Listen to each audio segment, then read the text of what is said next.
അപ്പോൾ നമ്മൾ ഈ കമ്മ്യൂണിസം എന്നുള്ള വിഷയത്തിലേക്ക് വരുമ്പോൾ നമുക്ക് വളരെ കോംപ്ലക്സ് ആയിട്ടുള്ള വിഷയമാണ്. പലപ്പോഴും നമ്മൾ തെറ്റിദ്ധരിക്കപ്പെട്ട വിഷയമാണ്. അത് അവസാനം ആ ബുക്കിൽ പറഞ്ഞു വെക്കുന്ന വളരെ പ്രധാനപ്പെട്ട ഒരു കാര്യമുണ്ട്.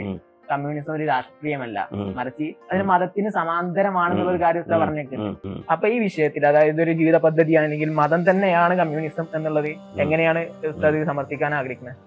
അത് ഈ വിഷയത്തിൽ പറയുമ്പോഴേ കമ്മ്യൂണിസം എന്താണ് എന്ന് കമ്മ്യൂണിസ്റ്റുകാർക്കും അറിയില്ല, കമ്മ്യൂണിസ്റ്റ് വിരോധികൾക്കും അറിയില്ല. വസ്തുത ഉള്ളതാ. അതായത് കമ്മ്യൂണിസം മതനിഷിദ്ധമാണ് എന്ന് കണ്ടുപിടിക്കാൻ ഒരുപാട് പഠനമൊന്നും നടത്തേണ്ട കാര്യമില്ല. വളരെ നിസ്സാരമായൊരു പഠന.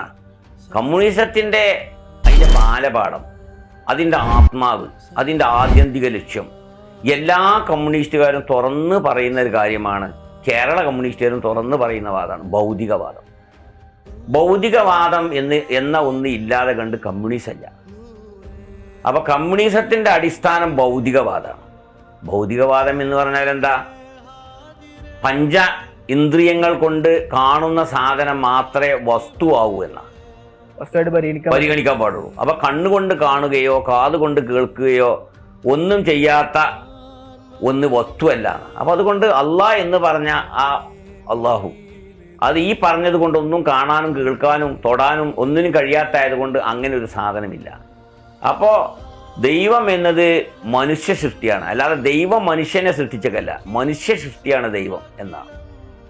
അപ്പോൾ മെറ്റാഫിസിക്കലായിട്ടുള്ള അഭൗതിക വസ്തുക്കളിലൊന്നും ഒരിക്കലും ഒരു കമ്മ്യൂണിസ്റ്റിന് വിശ്വസിക്കാൻ കഴിയൂല. ഉറപ്പായിട്ടും കഴിയില്ല.